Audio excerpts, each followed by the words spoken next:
Movie start होती है hospital को दिखा के, जहाँ पे एक फादर आते हैं। इनका नाम सेंगह्यून होता है। इनकी ड्यूटी ये होती है कि जिस किसी भी पेशेंट की हालत सीरियस होती है, ये उनको देखते हैं।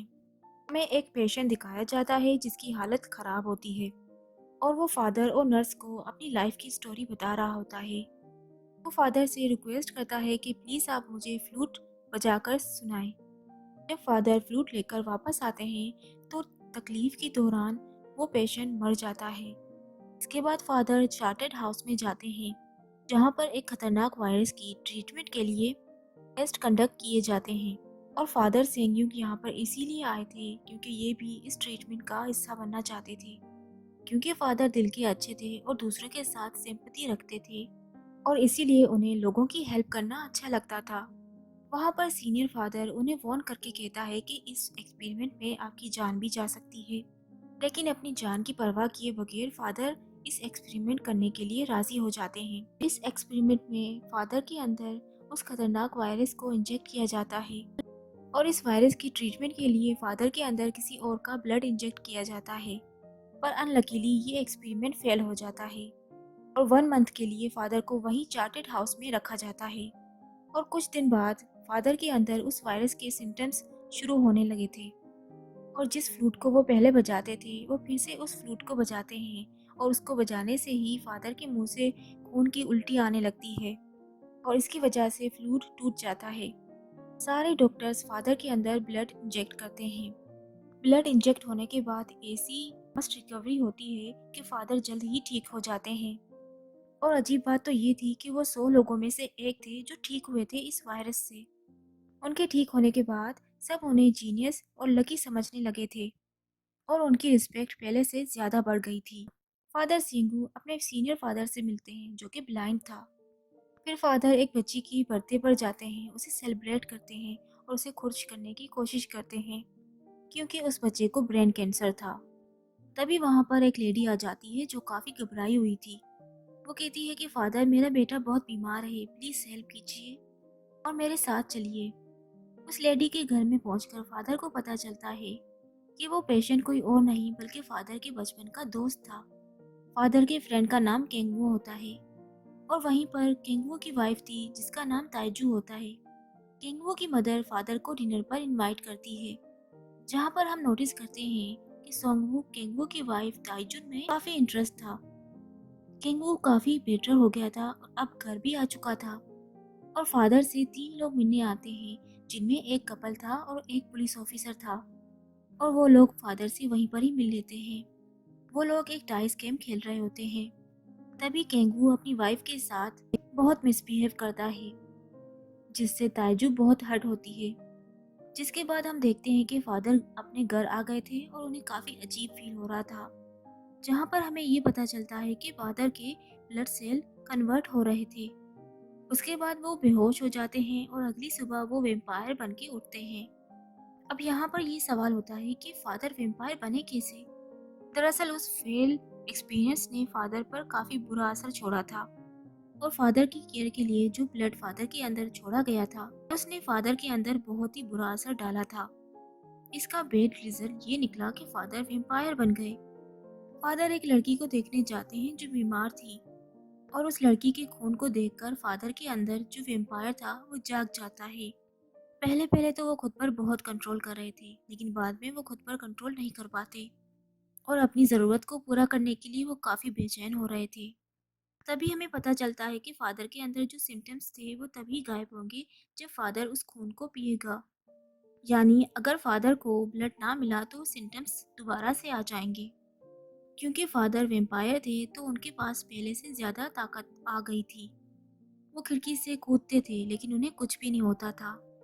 ताइजोन को नींद में चलने की आदत होती है, और वो चलते चलते उस स्ट्रीट में आ जाती है जहाँ पर फादर थे। जहाँ पर हम देखते हैं कि फादर अपनी ब्लड की नीड को पूरा करने के लिए ब्लड को स्टोर करता था, ताकि उन पर मर्डर का इल्ज़ाम ना आए। फादर केंगुओ के घर जाते हैं, जहाँ पर ताइजू और फादर को प्यार हो जाता है। ताइजू अपने मदर इन लॉ से एक रात हॉस्पिटल में स्टे करने का कहती है। वो उसे परमिशन दे देती है। हॉस्पिटल में ताइजून और फादर मिलते हैं। क्योंकि वो दोनों एक दूसरे को प्यार करते थे तो वो अपने इमोशंस को कंट्रोल नहीं कर पाते। फादर ताइजू को कहते हैं कि मैं तुमसे प्यार करता हूँ और मैं तुमसे कुछ नहीं छुपाऊंगा। उसके बाद फादर ताइजू को वेम्पायर होने का सीक्रेट बता देते हैं। उसके बाद ताइजू काफ़ी डर जाती है और वहाँ से भाग जाती है। फादर ताइजू को रिलैक्स करके बताते हैं कि हम दोनों यहाँ से दूर चले जाएंगे और वहाँ जाकर हम अपनी हैप्पी लाइफ गुजारेंगे। ताइजू फादर को कहती है कि मैं तुम्हें इससे भी अच्छा आइडिया दे सकती हूँ कि तुम मेरे हस्बैंड को मार डालो, यानी केंगवू को। उसके बाद ही वो दोनों आज़ादी से जी सकेंगे। लेकिन फादर उसकी किसी भी बात का रिस्पॉन्स नहीं करते। फिर फादर ताइजू को लेकर बिल्डिंग टू बिल्डिंग जंप करता है, जिससे ताइजू काफ़ी इंजॉय करती है। फादर फिर से अपने सीनियर फादर के पास जाते हैं। वो सीनियर फादर फादर सिंगू को कहता है कि मैं ब्लाइंड हूँ। सीनियर फादर फादर को कहते हैं कि तुम अपने वेम्पायर ब्लड से मुझे थोड़ा ब्लड दो, ताकि मैं अपनी आंखों से इस दुनिया को आखिरी बार देख सकूं। फिर फादर सिंगू सीनियर फादर को कहते हैं कि मैं अब फादर नहीं हूँ, तो मैं तुम्हें ब्लड नहीं दे सकता। और वो सीनियर फादर को ब्लड नहीं देते। फादर ताइजुन की गर्दन पर एक निशान देखते हैं और वो ताइजुन से पूछते हैं कि क्या ये तुम्हारे हस्बैंड ने किया है, जिस पर ताइजू यस बोल देती है, जिस पर फादर को बहुत ही गुस्सा आता है। ताइजू, केंगवू और फादर एक रिवर पर जाते हैं, जहाँ पर फादर केंगवू से बदला लेने के लिए केंगवू को पानी में डुबो देता है, जिससे ताइजू इंजेक्ट हो जाती है और फादर ताइजुन को भी पानी में फेंक देता है और वो खुद वहाँ से भाग जाता है। कि वो इसलिए करता है कि पुलिस को ऐसा लगे कि ये इंसिडेंट था, ना कि मर्डर।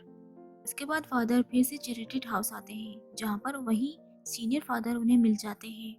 जहाँ पर सीनियर फादर उससे रिक्वेस्ट करते हैं कि प्लीज़ मुझे तुम अपना वेम्पायर ब्लड दे दो, ताकि मैं भी इस दुनिया को देख सकूं। फिर फादर सेंगू सीनियर फादर को कहते हैं कि मैं अपना वेम्पायर ब्लड आपको दे देता हूँ, लेकिन उसके बदले में आपको मेरे लिए प्रेयर करनी होगी। और सीनियर फादर ऐसा ही करते हैं। सीनियर फादर फादर सेंगू के लिए प्रे करते हैं। फिर तभी फादर सेंगू की बॉडी पर वही सिम्टम्स आ जाते हैं और उनका वेम्पायर फिर से जाग जाता है। और अपनी इस नीड को पूरा करने के लिए वो फादर को ही मार देते हैं। केंगवू की डेथ पे पुलिस इन्वेस्टिगेशन चल रही होती है। केंगवू की मदर अपने बेटे के दुख में पैरालाइज हो गई थी। अपने बेटे की मर्डर का शक वो फादर पर ही कर रही थी। ताइजू और फादर जब साथ होते हैं तब केंगवू की सोल उसे हरास करती है और डराती है।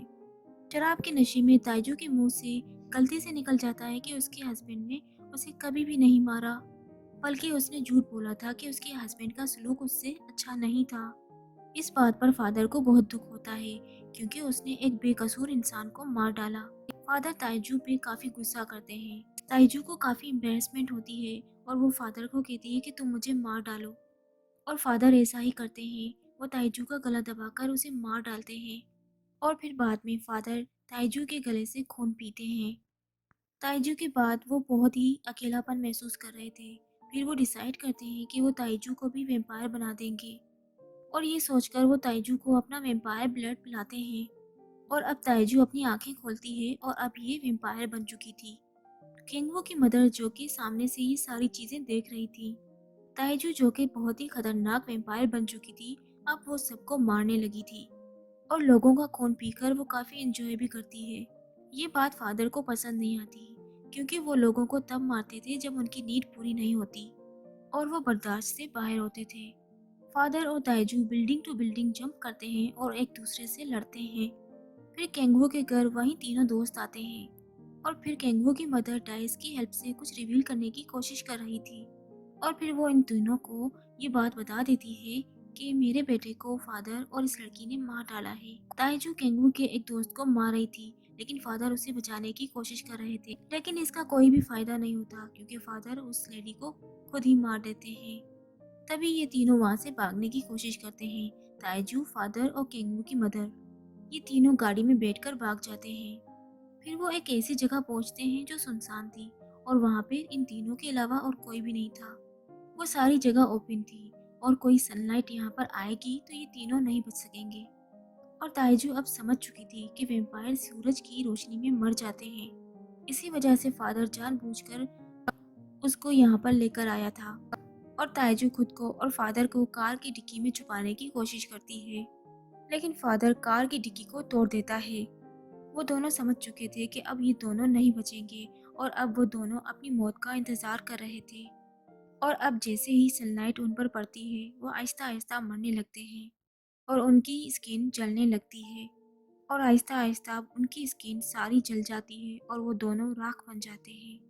ये देखकर केंगू की मदर खुश हो रही थी और उन दोनों को ख़त्म होते ही ये मूवी भी यहाँ पर ख़त्म हो जाती है। दोस्तों, अगर ये मूवी आपको पसंद आए तो चैनल को सब्सक्राइब करें। Thank you.